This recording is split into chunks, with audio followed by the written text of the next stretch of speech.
Proses eksekusi yang dilakukan pemerintah menuai pro dan kontra di masyarakat. Bahkan pemerintah Brasil dan Belanda memanggil duta besarnya setelah pemerintah Indonesia mengabaikan permohonan kedua negara tersebut untuk mengampuni warganya yang akan dieksekusi. Setelah 6 orang yang sudah dieksekusi, pemerintah Indonesia masih akan mengeksekusi 58 orang lagi.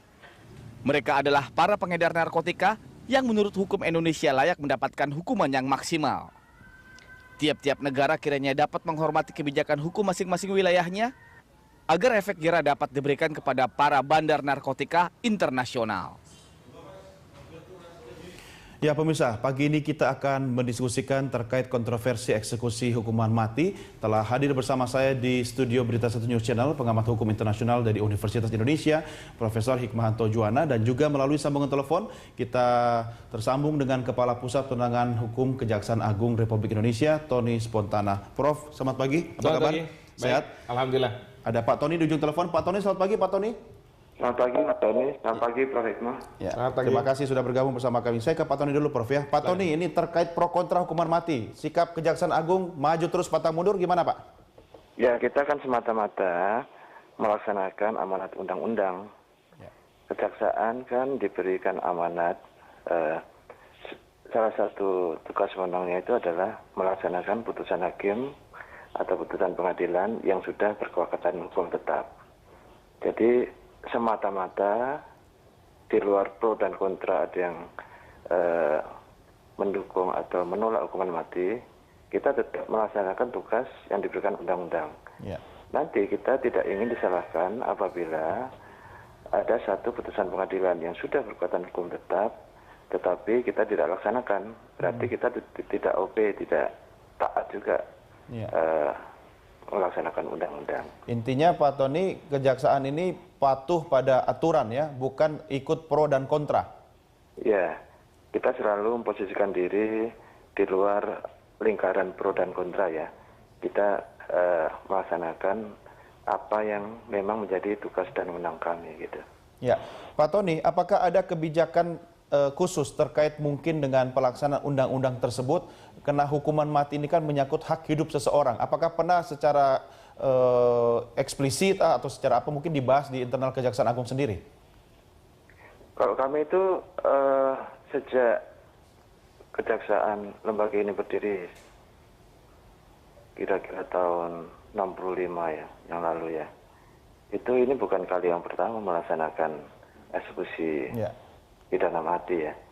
Dan setiap selesai atau menjelang pelaksanaan eksekusi selalu timbul pro dan kontra. Memang itu sudah kalau dibilang sudah terkalkulasi lah. Jadi akibat-akibatnya, reaksi dan sebagainya terkalkulasi. Ya. Hanya kita masalahnya yang kita eksekusi ini hukuman yang terberat yang diatur dalam undang-undang. Kemudian menyangkut warga negara asing, itu aja sebetulnya yang menjadi permasalahan. Tetapi di luar itu semua, sepanjang hukuman mati itu masih diakui di Republik ini dan masih menjadi hukum positif, dan kejaksaan memang masih memiliki wewenang untuk melaksanakan putusan pengadilan yang berkekuatan hukum tetap, yaitu akan terus dilaksanakan. Ya, oke. Baik, Prof, bagaimana Anda melihat ini?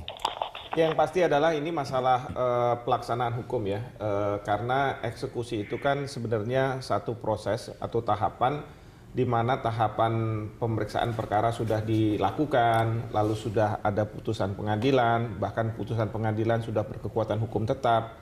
Mungkin juga sudah dipastikan bahwa tidak ada peradilan sesat dengan adanya peninjauan kembali, bahkan biasanya terhadap terpidana mati diberikan hak untuk meminta ampun kepada presiden, kepala negara. Dan sudah dilakukan. Ini sudah dilakukan meskipun oleh presiden ditolak karena pada saat sekarang ini Indonesia menghadapi darurat narkoba.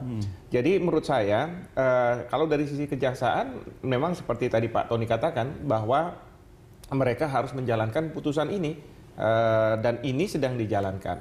Bahwa ada negara-negara yang tidak suka dengan apa yang dilakukan oleh Indonesia, tentu kita bisa menghargai, kita bisa memahami karena mereka juga punya kewajiban untuk melindungi warganya di luar negeri. Ya, hal yang sama dilakukan oleh negara kita kan ketika warga negara kita terkait kasus. Betul sekali. Tetapi mereka pasti tahu dan kita juga tahu bahwa mereka tidak akan mungkin mengintervensi kedaulatan hukum kita. Termasuk presiden sendiri tidak akan mungkin mengintervensi pengadilan kita. Iya, kalau presiden memang kan diberi kewenangan oleh undang-undang kalau mau memberikan gerasi, ya. Tetapi kalau misalnya presiden sudah tidak akan memberikan gerasi, berarti pelaksanaan hukuman mati itu harus dijalankan begitu. Artinya posisi Indonesia sekarang di mata dunia internasional gimana, Prof? Anda melihatnya? Ya, memang banyak yang kaget dengan apa yang dilakukan di bawah pemerintahan Pak Jokowi ya, karena mereka menganggap bahwa Pak Jokowi ini paling tidak sama dengan Presiden SBY ketika terkait dengan hukuman mati tidak akan dilaksanakan. Tapi menurut saya ini merupakan semacam adjustment period bahwa pemerintahan dari luar negeri itu harus paham bahwa dalam pemerintahan sekarang mungkin Pak Jokowi menerapkan atau tafsir politiknya adalah masih bebas aktif tetapi menganggap bahwa semua adalah teman.